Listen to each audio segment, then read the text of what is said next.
ஜல்லிக்கட்டு காளை வாங்கி விற்பதில் ஏற்பட்ட தகராறில் இளைஞரை நண்பர்களே வெட்டி கொலை செய்த சம்பவம் புதுக்கோட்டையில் பரபரப்பை ஏற்படுத்தியுள்ளது.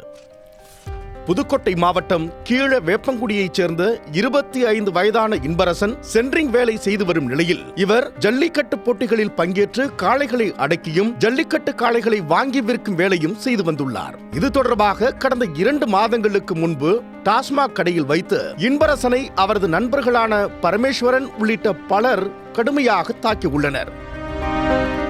இது தொடர்பாக செம்பட்டி விடுதி போலீசார் பரமேஸ்வரன், அன்பரசன், ராஜா மற்றும் ராஜேஷ் ஆகிய 4 பேரை கைது செய்து சிறையில் அடைத்துள்ளனர். இது தொடர்பாக இரு தரப்பிலும் முன்விரோதம் இருந்து வந்துள்ள நிலையில் இன்று காலை சென்ட்ரிங் வேலைக்கு புறப்பட்ட இன்பரசன் வல்லத்திராக்கோட்டை அருகே அழகம்பாபுரத்தில் வைத்து விக்னேஷ், ரோகேஷ், திருமூர்த்தி, சீனு, ரஞ்சித் ஆகியோர் வெட்டி கொலை செய்துவிட்டு தப்பி ஓடியதாக கூறப்படுகிறது. இன்பரசன் சம்பவ இடத்திலேயே உயிரிழந்த நிலையில் உடலை கைப்பற்றிய போலீசார் புதுக்கோட்டை அரசு மருத்துவக் கல்லூரி மருத்துவமனைக்கு அனுப்பி வைத்தனர்.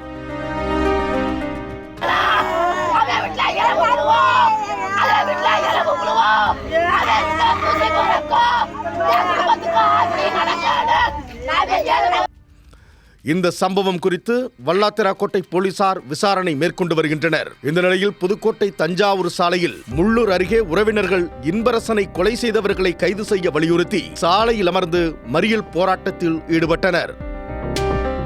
தொடர்ந்து காவல்துறை நடத்திய பேச்சுவார்த்தையில் கொலையில் சம்பந்தப்பட்டவர்கள் மீது உரிய நடவடிக்கை எடுத்து உடனடியாக கைது செய்வோம் என்ற உறுதியளித்ததன் பேரில் போராட்டத்தை கைவிட்டனர். இளைஞரை நண்பர்களே வெட்டி கொலை செய்த சம்பவம் புதுக்கோட்டையில் பரபரப்பை ஏற்படுத்தியுள்ளது.